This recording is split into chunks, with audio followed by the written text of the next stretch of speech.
okay, it feels like every game is a tournament game at this point. Because you're basically playing for seeding, depending on where you are. And I think that going at the matchup tonight.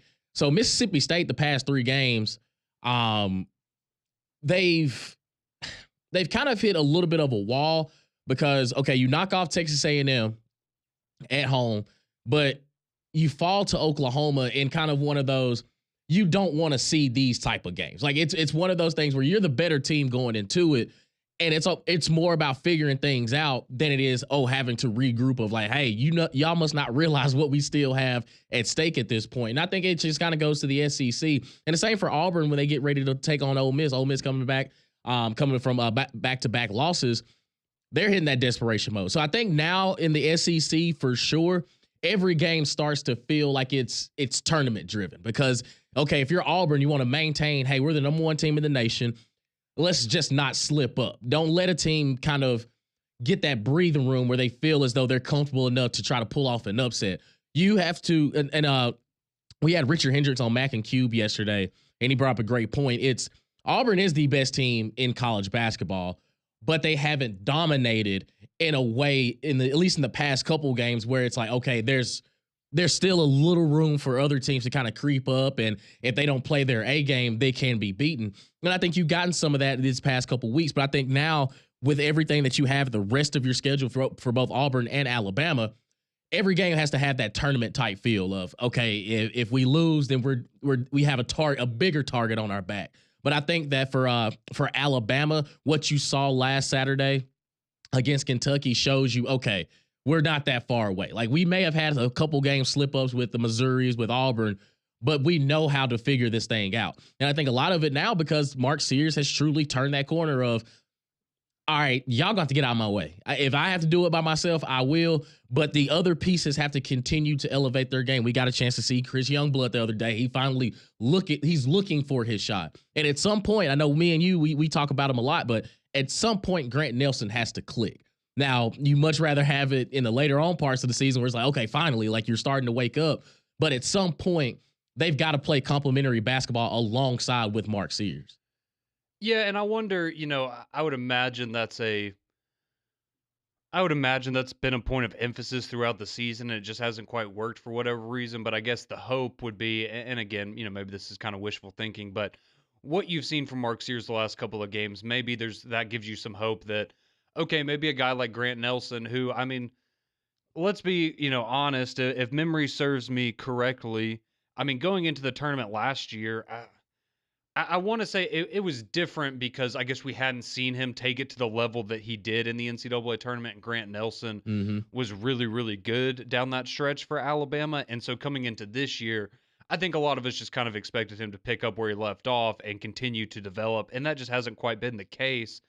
And so, but you wonder, is it going to be like last year where, you get to the tournament time and, that's a guy that kind of starts to figure it out. Stevenson was another guy last year that, Yep. if you remember that North Carolina game in the NCAA tournament, he was at times the best player on the floor in that game. And so these are the kinds of situations where you don't want to bank on that in the sense of you don't want to go into the postseason with maybe they'll figure it out now. Maybe they'll, kind of turn that switch. But, maybe you have a little bit of optimism that is something that can happen just because of how good we've seen Mark Sears, just kind of him wake up and become that dominant offensive force that he was for the most part last season. But, starting off tonight with Mississippi State, the last time these teams played, you did mention Chris Youngblood and how, looks like he maybe found a little something against Kentucky and looked a little more confident taking some of those shots. But, the first Mississippi State matchup for Alabama,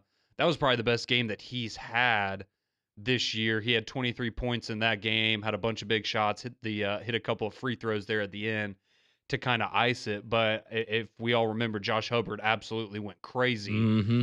in that last game. And, he's going to be liable to do that anytime he's on the floor. So, that's the thing for Alabama tonight is, all right, if you have that kind of a repeat performance, you would hope that, okay, well, you're able to handle that on the road and get a close win. So you should be okay at home. But, is somebody going to step up? Is Mark Sears going to go and have another big game? Is somebody else going to have to step up from a scoring standpoint if Josh Hubbard starts, doing Josh Hubbard things and just hitting every shot. So it's going to be a tough game. We know it's going to be physical, and now, that's another interesting part about these next two games is you're playing Mississippi State and Tennessee, two of the more physical teams, I would say, in the SEC, and just knowing what's on the line and knowing that not only do you have these two games, and maybe for this week you're able to make it work, but then going into the Florida and Auburn games, are you a little worn down? Are you a little beat up after having to go and play, a Chris Jans team that, as we know, is um, not very fun to play. I'll just put it that Nah, way. They're, they just kind of remind me, them and kind of Texas A&M to a little bit. Like, they just kind of remind me of if you're like at the Y or somewhere like a gym and you're playing pickup basketball, and like it's just a bunch of guys that can't really score, but they're gonna make sure that you don't have a good time playing basketball. They're gonna be all up on you, and they're gonna essentially just constantly foul you because you're not gonna call that in a pickup game. That's kind of what Mississippi State, like, they're just pesky. They're exactly. annoying. They're scrappy. They do the things that, like, okay, if we can't score, we'll limit y'all from scoring in the Yes. most physical way without it being a foul. But also, to your point with Josh Hubbard too, because of the fact that he's, and to your point about Texas A&M, I look at Josh Hubbard as a better scorer than I do Wade Taylor, but their team identity is very similar. Because I do think Josh Hubbard, like you said, he's a walking 25 to 27 as soon as he walks in the gym, and Mississippi State feeds off of that. Like, they're the ones. It's very similar to Alabama in a sense too, because it's okay if Mark Sears isn't going, then everybody else feels as though, oh man, I got to take this shot, I've got to go in. But Mississippi State, it's okay, as long as we give the ball to Josh Hubbard, we'll see where everything else kind of fans out and plays out. But the defensive side is where they kind of cause a lot of disruption because they're just constantly playing passing lanes. Then they just play a physical style of basketball. But that game at 8 p.m. on ESPN2. Some other games across the SEC today. Florida and Georgia take on each other on the SEC network at 6 p.m. Tennessee travels to Baton Rouge to take on LSU. That game at 8 p.m. on SEC network. And South Carolina goes to the other Columbia in Columbia, Missouri to take on the Missouri Tigers. All those games at 8 o'clock. That game on ESPNU. And I think for Missouri, you just need to get it back in order, because the last thing you need is to have a 2-game losing skid granted, Arkansas is a lot better than what their record shows, but they're kind of in the middle to the bottom tier of the SEC as far as rankings are concerned. And you don't want to have, South Carolina's playing with house money at this point. They just pulled off an upset against Texas. So, it's going to be difficult playing in the Missouri version of Columbia. But if you're Missouri, you just want to go out there and handle your business, because South Carolina's going to be playing with their hair on fire. Well, and we talk about, a lot of times, don't let a team beat you twice, right? If you lose a tough game, don't let that carry over. You got to have a short memory. And, I guess in this scenario, it's, don't get a big win and let that team beat you twice, because, you can't have, if you lose to Arkansas and South Carolina back to back, you have been much better just losing to Alabama and then handling your business here. But I know you'll obviously take the big win. But yeah, you just, at this point, don't lose the goodwill that you've built up. Because, Missouri is finally, I think people are starting to realize that, that's a team that I think you're going to see a lot of people's brackets, if things hold true for Missouri. They're going to be in a lot of Sweet 16, even Elite Eights, I think, for people, because they can shoot the lights out the gym. And we've seen, obviously, in that Alabama game, for example, just how potent they can be offensively. But yeah, coming off, going to South Carolina, and, I'm very interested, though, I will say, to see how South Carolina plays, right? Because now that burden is off your shoulders, do you just play loose now? Like, was that just kind of the compounding issue of, it's not so much, oh, this team just doesn't have any talent. It's just the mental side of it, of you start to believe that, oh, we're just not good enough to win Right. a game. And now you finally see it. Similar to, you're a shooter, you're having a bad shoot night, you just need to see it go through the basket once, right?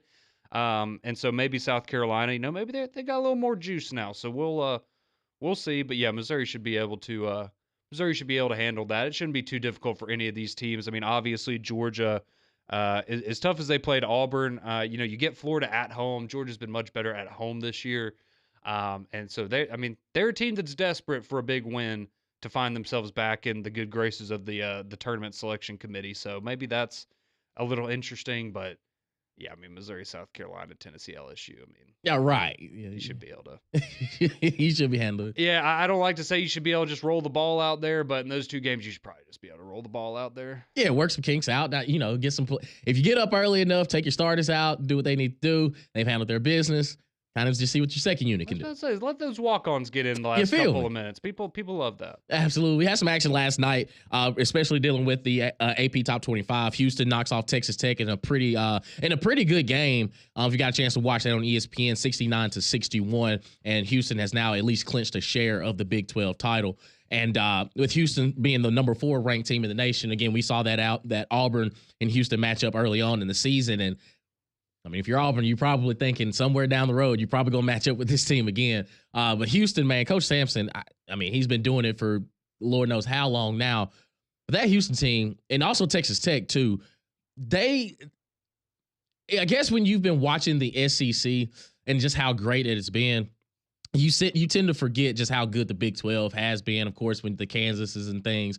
But Houston, pretty much ever since they've gotten to the Big 12, have been handling their business, and they just fly around the ball. Like, their style of play is like they're extremely tough, but they're just so athletic at every position. Like, they're like gnats. It's like as soon as you get the ball, they're trapping you. They're sending almost three guys at you. They're covering their bases on the backside. They're hustling all around the floor.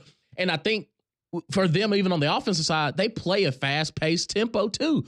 So like the hustle that Houston has, it's been evident because we've seen them play for a national championship already. But this is also a team that we have to keep an eye on. There's a reason why they're in the top 5 in the nation, 1,000%.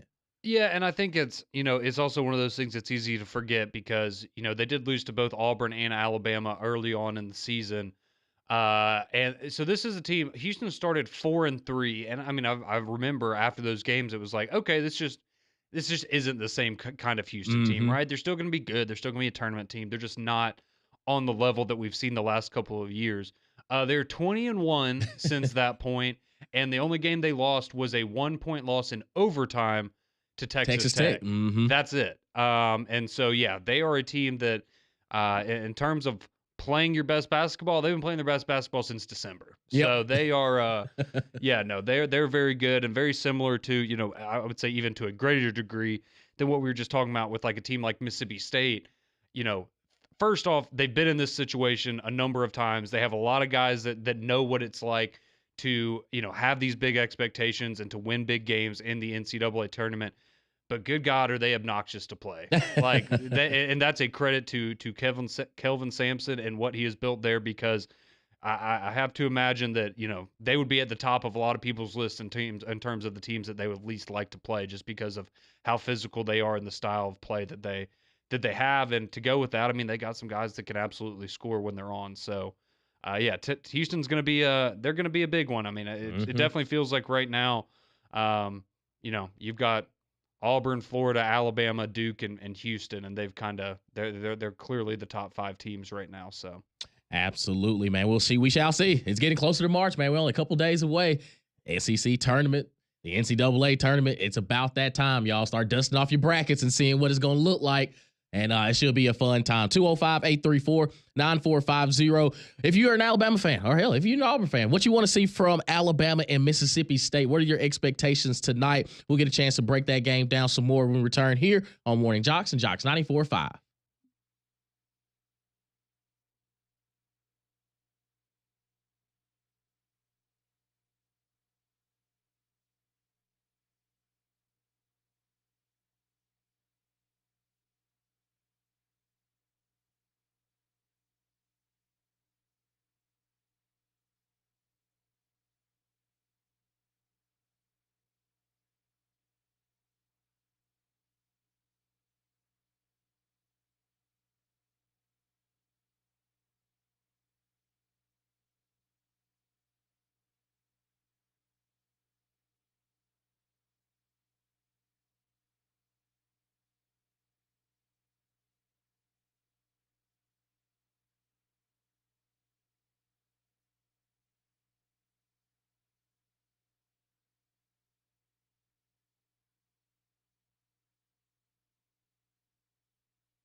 I believe in you. You got it. I just don't want to be wrong. You miss 100% of the shots you don't take. Pearl Jam.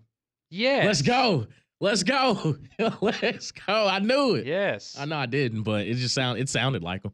Now, since I've heard a little bit more of Pearl Jam, yeah, I would hope that it should get easier. Yeah, I can kind of differentiate. Like, okay, I can see where I messed up with the Creed thing. Like, I'm sorry for the disrespect. Yeah, it's hey, no, it's all right. You're getting better. Pat and Molly got me yesterday with some NSYNC song. They were like, "Oh, don't act like you don't listen to NSYNC." I'm like, I legitimately, nope.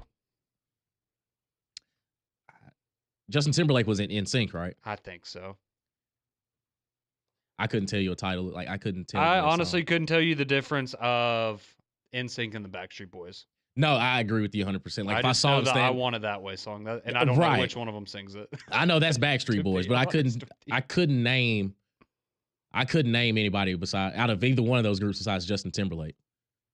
And yeah, he was in NSYNC. I don't know a single Backstreet Boy, but I know I Want It That Way. 205-834-9450. Welcome back in the Morning Jocks. David Mitchell alongside Conrad Van Order. We're going to get to the phone line with your text message, but a complete sidebar going to the NFL. Of course, we know the scouting combine is this week. Shedeur Sanders, quarterback for Colorado, says he's not going to participate, which at this point I'm like, why not? I mean, because he wants to wait until his pro day so he can throw with his boys, his receivers from Colorado. Cam Ward's not throwing either. Yeah, I mean, well, he doesn't want the Titans to take him. Well, he better lock in, brother. But I don't know, man. We're starting to get some rumblings that Abdul Carter, which, I mean, I wouldn't be mad about, but I think it was Todd McShay that did like a podcast the other day and said that's who he was expecting them to take. Yeah. We had the number two scoring defense in the NFL. Wasted it, like completely wasted it on the offensive side because of our offense. And Brian Callahan, he's an offensive coach. He coached Joe Burrow to a Super Bowl as an offensive coordinator. Okay, Damian, what if I told you that you could get the best defensive player in the draft with the number 1 overall pick, which is what people expect Abdul Carter to be, and you could also sign/trade for a Super Bowl winning quarterback that still has a couple years left in Is you talking about the one that wants $50 million? Yes. I debated it. I at first I was like, man, stop. Ain't nobody gonna give you that kind of money. And then I kind of sat down and I got my thoughts in order, and I was like, you know what? I would roll the dice. I would. I really would. That's growth right there. Yeah, yes, and that's the thing, because again, I have no angst against Matthew Stafford. I just think he's overrated. But he is going to be better than any quarterback we have in the room right now. And I'm just banking on, we may not have Cooper Kupp. We got Calvin Ridley. They look similar. You could have Cooper Kupp too. They don't want him anymore either. Right. So, I mean, just if you want to get LA feel, but in the South, come on to Nashville. Yeah, I just think the whole Matthew Stafford thing's interesting because and the fact he wants $50 million. Yeah. So if anybody missed it, the thing over the weekend, or the story over the weekend, was that the Rams essentially told him, yeah, you can go and find it. If there's somebody out there that wants you, come back, let us know, and we'll either meet the offer, or we'll just say our goodbyes. And because the popular rumor's been the Giants. That's been like the big one, was that they would trade for him. I've also seen the Steelers thrown in there as well. And then, it's just $50 million is a lot to gamble on a quarterback. And I like Matthew Stafford. I think he's still good, but is he $50+ million good for the next couple of years? Because the last thing you want is a Kirk Cousins situation like with the Falcons, where, and I mean, I guess they could be in a worse situation because it looks like they have their guy in Michael Penix, and that's why they drafted him so high. But do you want to spend that much money on an older quarterback? And, like Kirk Cousins, he comes in, has a bad year, and then you're sitting there like, all right, well, we gotta deal with this situation now. So I just thought that was interesting, though. It's a possibility. I started thinking, I was like, okay, and it's crazy that I've kind of, I'm going to say turned a new leaf, but I'm at least trying to give him some grace as far as Will Levis. If you have no pressure of being the starting quarterback and you get to learn under Matthew Stafford. Yeah, that could help. It could help. And I'm sitting there trying to think, okay, maybe he just was not ready to be a starter in the NFL at any point. But you give him a few years to sit behind, again, a Super Bowl winning quarterback. There can be benefits because one, his arm strength ain't going to change anytime soon. Like he can make hear me out when I say this. He has the ability to make some of the throws that Matthew Stafford can as far as just pure arm strength. Now, as far as reading defenses, there's a gap. There's a big gap because Matthew Stafford's out here throwing no-look passes in a Super Bowl, and Will Levis he has two eyes and still throwing it to the other team. So, as a Titans fan, if I know that, okay, if we're going to draft Abdul Carter, which I do think would be an absolute asset, pairing him up with Jeff Simmons, T'Vondre Sweat there on the defensive line, yes, I would appreciate that. But if we have to sacrifice Will Levis still being a starter, I'm like, man, just go ahead and give Matthew Stafford $50 million and we'll figure it out the rest of the way. But it does give us a better chance of finishing number 2 in the division behind, Houston, who I will say is the best team in the division. Yeah, I guess my question would just be, the Titans don't strike me as the team that really wants to sign a quarterback for $50 million unless it's like, right. Obviously if they drafted someone like Patrick Mahomes or whatever, you're going to pay whatever you need. But yeah. they just don't strike me as that. There's just some organizations that you're like, you're probably not going to go that route. But I guess to be fair, I guess I didn't think the Jaguars would be in that boat either. But I guess their owner has like $1 billion yacht. So exactly. So yeah, they're breaded. That one too much, but it happens. It'll be interesting. But with the going back to the combine though for a second, because Shedeur and Cam Ward it looks like are not going to throw at the combine, but it looks like Jackson Dart and Jalen Milroe are. Mm-hmm. And that might be for what we know Jalen Milroe is, and whatever. I've turned the page. He that the Alabama Jalen Milroe era it is over.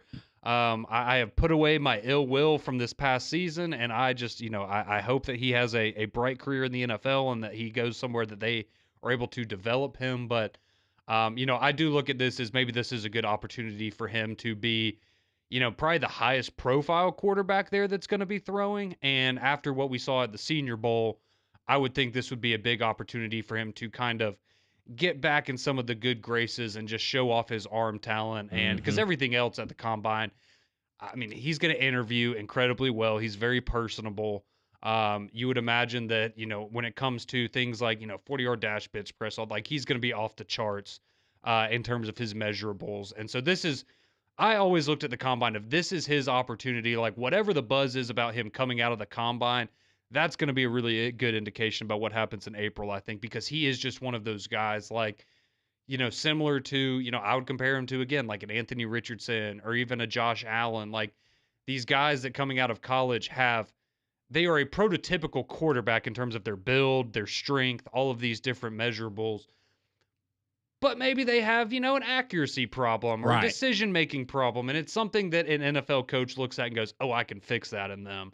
And, I think Jalen Milroe is going to have a big week. And I think on the other side, Jackson Dart's kind of one of those names that if you follow NFL draft coverage and just like insiders and things like that, that's a guy that a lot of people seem to be very high on. If he has a good combine, that's somebody that could find themselves maybe a late first-round pick even if the right team, falls in love with him. So a lot on the line for some SEC quarterbacks this week. They can really show something. Yeah, and I mean, Quinn Ewers as well.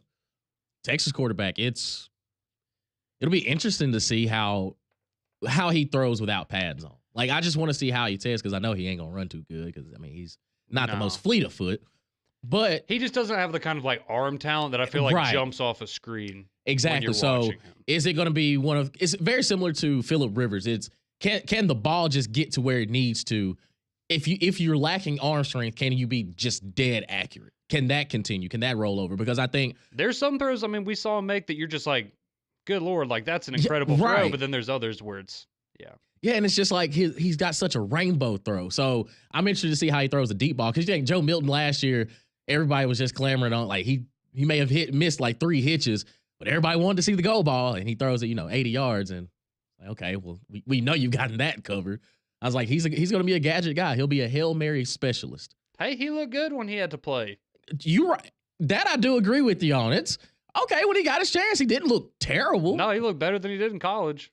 And that's the crazy part. That's the crazy part. When you're an offense that is literally geared to your talents, It's like, wait a minute. Now all of a sudden it's starting to click when you're in the league. I thought it'd be a little bit. And the I thought it'd be Patriots more offense difficult. sucks. Like that was Right. the funny thing. Man went like It's 22 for 29. I was like, dog, this is how accurate you could have been. Yep. But it'll be interesting to see though with the NFL Combine this week, and somebody's gonna give Matthew Stafford $50 million. I don't know who. Somebody's gonna do it. I think you're safe. Well, the McVay project, I guess they'll see how far they'll go this time. He's only getting older. But I've had my issues with him. But I would say this: if I'm a Tennessee Titans fan, wouldn't be upset if you found out we had the money all of a sudden to go get it, because hey, we're not comfortable with what we got. But would you buy a jersey? No. Oh. No. I sacrificed that when I got the Will Levis jersey. Oh yeah, I forgot about that. I don't bring it out much. I wouldn't. I don't bring it out much. It's a collector's item. It is. I even thought about, hey, if you want to get the band back together, bring Marcus back. Just for a year. You saw he asked Jaden Daniels, who helped him with his development as a rookie quarterback. It was his backup. Marcus Mariota said that he speaks very highly of him. And he knows his way around Nashville. He's won a couple games there. He's won a playoff game or two here and there. Just saying. Is he going to help Will Levis learn how to scramble, or I feel like he might have had more in common with Jaden Daniels than Will Levis. We'll find a way to make it work. 205-834-9450. We'll get back into the college basketball conversation. Mississippi State takes a trip to Alabama to take on the Crimson Tide. What you want to see from the Crimson Tide tonight? We'll get to your text message, your calls on the other side. Keep it locked right here on JOX 94.5.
6:36 here on Morning JOX, JOX 94.5. Damian Mitchell, Conrad Van Order, and you as well. 205-834-9450. Lewis takes in, and I think he's proud of me that I got Pearl Jam right. Appreciate you. I knew that one. Somebody else takes in and says, I want to see a complete game from Alabama. Start fast and great team defensive intensity from start to finish. Yeah, I agree. Yeah.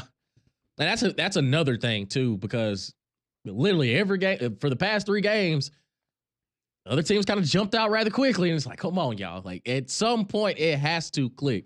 But it's always, I say it's always, it's very misleading when they come out on these slower starts, because they find a way to come back and tie it up or keep it. The game never feels like it's out of reach, even from the jump. It's just they have to get out of their own way from starting down 9-0 or 12-2 or something like that. Well, yeah, and I mean that's the frustrating part. I mean, if you go back to the Missouri and Auburn losses, I mean, if you just remove, I mean, the Missouri game, for example, exactly a 12-point game, Yep. right? If you don't give up that stretch at the beginning of the game, you played them even the next 50 or 38 minutes of the basketball game after that hot start. And similar for the Auburn game, where it's just, okay, if you've been able to keep pace those first couple of minutes, it would probably been a different ball game, right? Because that was a 9-point loss. And so it's like, yeah, it's just frustrating because it's there, but for whatever reason, I don't know what it is. And again, like, we're trying to understand 22-year-old kids here and their mindset and their mentality, but for whatever reason, it's just, I mean, especially now with the last 3 games, like, can you just start off a game? Can we start off a game like 4-4? Seriously, Right. like, something like that, where it's not, because even the Kentucky game, it's like, oh yeah, Alabama got their first lead in 2 games to start the game. It's 2-0. All right, then next thing you know, it's 20-9. Like, that's not really that much better. So yeah, a complete game would be nice. And I think now too, it just, for me personally, right? Like, no one's going to feel bad for me being an Alabama fan, but just, you came off of a football season where you saw how good your team was. And when they were playing at their best, they looked like maybe the best team in the country or one of the best teams in the country. And we saw how that season ended. And now you're in basketball season, and basketball season's gone better, but you have one of the best basketball teams in the country when they're playing well. But it's just one of those situations where, like football, you're like, man, can we just see a complete game? Like, you have the talent to do it, and you have spurts where you do put it all together.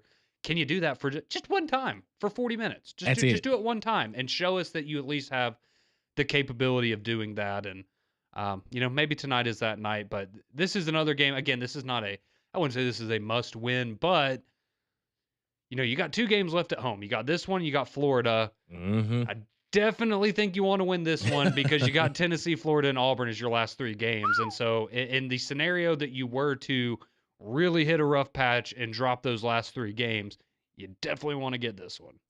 Absolutely. So Fanboy texts in. He says Missouri and Tennessee will be the teams that mess everybody's brackets up by putting them to the Sweet 16 or the Elite 8. Guarantee. I don't believe in Tennessee. Like, yeah, every single year. Yeah, I'm looking. It don't even matter where they're seated. I'm like, what if this is the year Rick Barnes figures it out? And then every single year, I'm just like, oh my gosh, why do I believe it? Every single time. Well, I was going to make this analogy, but then I realized that it doesn't work anymore because of what just happened in the college football playoff. But I was going to say they're almost like Notre Dame, right? Like, they're going to be good and they're going to get in, but they're just never going to quite be able to get to that level where they can actually compete with the the real national championship contenders. But I guess that doesn't work anymore because of what Notre Dame just did. But yeah, I mean, Tennessee, I just look at a team as, and it's similar like for Alabama and for Auburn for a long time, right? Let me see you get to a Final Four before we start talking about, anything past that. So, yeah. Drake takes in a big Florida fan. He says one thing I know about my Gators, we can't go into this game tonight and take Georgia lightly. No. So the old Florida Georgia line game. Forgot about that. I forgot about that one. Yeah, I guess you could call it that. Yeah, absolutely. That's exactly what it's called. So does that mean it's going to be a bad game to reflect the quality of the music? No, we're not dealing with that disrespect today. Oh, okay. 205-834-9450. Let's go to the phone lines. Let's talk to our buddy Don this morning. What's going on this morning, Don? Good morning, guys, and War Eagle to you. Roll Tide. Hook 'em horns. Attaboy. I hear you, Conrad. Oh, But, yeah, hey, Damien's guys, doing the Hook 'em horns. well, Conrad, my buddy, me and you got a team. Damien can't pick a college team, but I will give him credit on his love for the Tennessee Titans. So I will give him a shout out for that. But guys, I need to give a shout out to PG real quick. He's under the weather again and everything. And just to let y'all know, in his honor, I'm wearing the Florida Gators shirt that he gave me today to Social Taco. Well, that's very nice of you, Don. We we'll keep PG in our thoughts and prayers, and we look forward to seeing you in your Florida uniform later. Yeah, you get to, with Landrum being gone, you get to be up there today, don't you? That's right. I'm the honorary mayor of Homewood for the next few days. That's right. Well, as long as I can stick with my mayor of Social Taco. Oh, well, of course, Don. No one's taking that away from you. Yeah, you got that jurisdiction. Okay. Well, that's right. That's right. Well, guys, I want to honor Bruce Pearl on my phone call. I saw some stuff today that is quite interesting. Auburn only had one 25-win season before Pearl got there, and he has won 25 games 6 out of the last 8 years. Yeah, it's been remarkable, and I will say, Don, I did see I saw a lot of support for Bruce Pearl on my timeline last night. There were some not so nice things being shared, and it was cool to see a lot of the Auburn faithful kind of step up and have his back. Well, you know, Conrad, buddy, it goes both ways. You know, I don't like Nate Oates, and Alabama people don't like Pearl, so that's just part of the rivalry, my friend. I think it was a little bit. I was about to say, I thought it was more of it was more like friendly fire, based on what I was seeing. But yeah, are y'all gonna build a statue for him? What now? You think Bruce Pearl's gonna get a statue? I do, and Damien, I think they ought to do this like they did Pat Dye Field at Jordan-Hare Stadium. I think they need to do Bruce Pearl Court. Yes, I would imagine they'll do something like that. Yeah. Well, I mean, you guys were not born yet when Pat Dye was coaching, but Pat Dye's my favorite football coach, and of course, Bruce is my favorite basketball coach. But I tell you what Auburn fans are doing now, guys, is we're hoping we're going to go to the South Regional, and the first and second round games are supposed to be at Rupp Arena, but the Sweet 16, if we get to the South Regional, is in Atlanta. Yep. And my fans are already buying out that whole building. Yeah, I saw, I saw some Alabama people that, were trying to be like, well, if you do fall to a 2 seed, maybe you can be in the South region. Then we'd have Alabama and Auburn in the same region in Atlanta. No, we don't want that. We don't want that. Why not? You about to go 2-0. You about to go up 2-0 on them, aren't you? I want to. Hey, Conrad, for this state, just imagine this, Conrad. You want to play in the Final Four? Yes, sir, buddy. Can you imagine the hype for that? I mean, it would be like, it was a couple years ago we got Duke and North Carolina in the Final Four. Yeah, that'd be pretty awesome. You know what I'm saying? But guys, anyway, I will see y'all. Damon, I hope you can make it up there too. See everybody at Social Taco in a couple hours. All right, buddy. We can call it the Pearl Palace. The Pearl Palace. I like that. Or the Pearl Pavilion. No, see, then that just makes it seem like part of the concourse is named after him or something like that. No, that's not enough. That's not enough. But yeah, I would imagine though. No, I really didn't know that. I didn't know that he had won 25 games in the past. Well, 6 out of the 8. That is pretty impressive. I will say, crazy good. Yeah, I mean, both Nate Oates and Bruce Pearl, they have made their impact in basketball for sure in the state of Alabama on both sides of it. No matter how you slice it up. Again, we're just a few weeks removed from the number 1 and the number 2 teams playing in college basketball, and they were Auburn and Alabama. Yeah, and Auburn is, this will have been the, second time they will have been a 1 seed? They're going to be a 1 seed regardless of what happens. So, this will be the, second time they've been a 1 seed? Alabama would be the second time they've been a 1. Like, that's just, that kind of stuff is what's crazy is when, it's one thing to go from where those programs were, and especially Auburn's program, to, competing, being a top 25 team, to now, there's kind of an expectation coming into the year that you're going to be, a top 10 team at the least, and there's a pretty realistic expectation that you're going to win the SEC and be a number 1 seed. So it's pretty wild that you could have, Alabama and Auburn both having number 1 overall seeds and multiple 1 seeds in general over the last, 5, 6 years. Absolutely. 205-834-9450. Continue with your text message, your calls on the other side. Keep it locked right here on JOX 94.5.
That's in sync.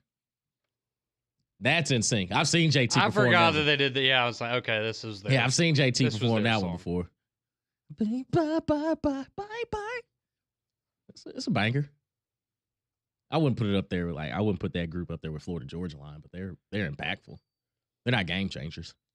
Oh man, speaking of that, one of my buddies, welcome back in the morning, JOX, by the way. JOX 94.5, Damon Mitchell, Conrad Van Order here with you for a few more moments. So I made a comment last week that Florida Georgia Line was the outcast of country music. Yes, So, you did. I got around some of my buddies and They didn't like that, did they they? gave me the whole rub the shoulder, let me holler at you, big dog. Let me talk to you for a second. They they sat me down and was like, it was very disrespectful to compare Andre 3000 and Big Boy to Tyler Hubbard and Brian Kelly. They were just like, nah, man, we ain't gonna do that. I was like, oh, my fault. I just kind of looked at, I was like, hey, I mean, if you look at what they did in their genres, they wasn't trying to hear any of that. No one is. That might be the most outlandish thing you've ever said I've ever heard you say. Maybe like the UGK of country music. I'm just trying to think. I just think you should probably just stay away like the 3-6 Mafia of country music. Juicy J, DJ Paul. But they got 3-6 Mafia. Still feels disrespectful. Yeah, right. Like, but the thing is, man, y'all just got to dive into the Florida Georgia line tape. You don't. You just got to give it a listen, man. And they ain't that bad. They're not.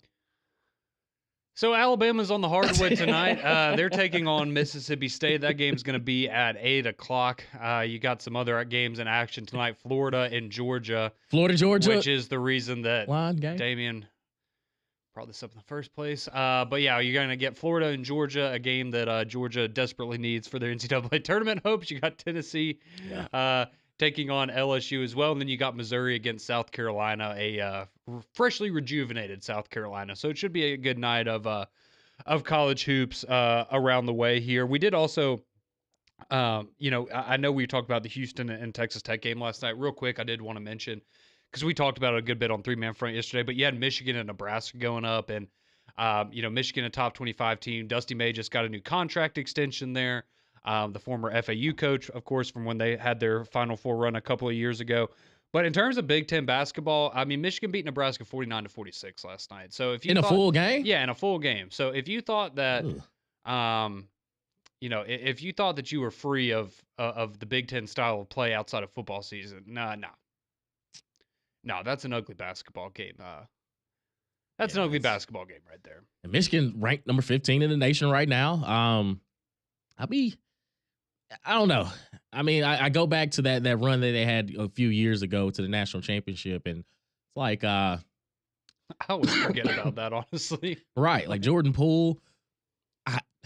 Michigan is just. Oh yeah.